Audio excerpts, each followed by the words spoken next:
સુરેન્દ્રનગર જિલ્લાના ચોટીલા તાલુકામાં પીવાના પાણીની સમસ્યાના ઉકેલ અંગે ગુજરાત સરકારના જળ સંપત્તિ અને પાણી પુરવઠા, અન્ય નાગરિક પુરવઠા અને ગ્રાહક સુરક્ષા વિભાગના કેબિનેટ મંત્રી કુંવરજીભાઈ બાવળિયાના અધ્યક્ષ સ્થાને ચોટીલા ખાતે સંબંધિત વિભાગના અધિકારીઓ અને આગેવાનો સાથે બેઠક યોજાઈ હતી।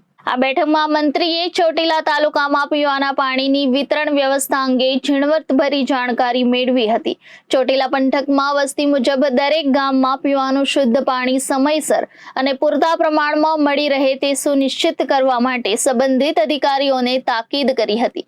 તેમજ દરેક ગામ સુધી પીવાનું પાણી સરળતાથી પહોંચી શકે તે માટે પાઇપલાઇનની કામગીરી પ્રગતિમાં હોય ગ્રામજનો અને આગેવાનોને પણ આ માટે પૂરતો સહયોગ આપવા પણ સૂચન કર્યું હતું।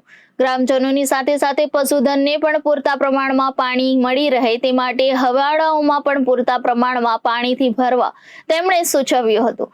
મંત્રીએ વધુમાં ઉમેર્યું હતું કે પાણી એ માનવ જીવન માટે મહત્વની અને પ્રાથમિક જરૂરિયાત હોવાથી પાણીની પાઇપલાઇન, પાણીના પંપ, પાણીના ટાંકા સાથે કોઈ પણ જાતની છેડછાડ થતી હોય તેવું જણાય આવે સંબંધિત અધિકારીઓને ત્વરિતપણે કાયદેસરની કાર્યવાહી કરવા કહ્યું હતું।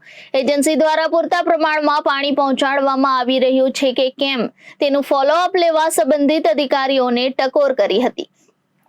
આ બેઠકમાં ચોટીલા ધારાસભ્ય શામજીભાઈ ચૌહાણ, ચોટીલા આસિસ્ટન્ટ કલેક્ટર કલ્પેશ કુમાર શર્મા, તાલુકા વિકાસ અધિકારી, મામલતદાર, પાણી પુરવઠા બોર્ડ, વાસ્મો, સિંચાઈ વિભાગ, PGVCL, GWSSP સહિત સંબંધિત તમામ વિભાગના વરિષ્ઠ અધિકારીઓ, કર્મચારીઓ ઉપસ્થિત રહ્યા હતા। Bureau report, Janadesh news, Surendranagar.